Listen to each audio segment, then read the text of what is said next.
So,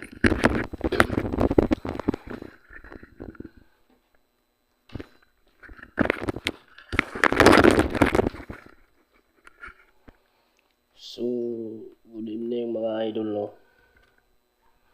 Ngayong gabi na to ay magmumukbang tayo ng mangga. Yan, saka may tuyo tayo. Tuyo at saka sili. Saka meron rin tayong tang silver swan. Ito ang gagawin nating juice. Yan eh.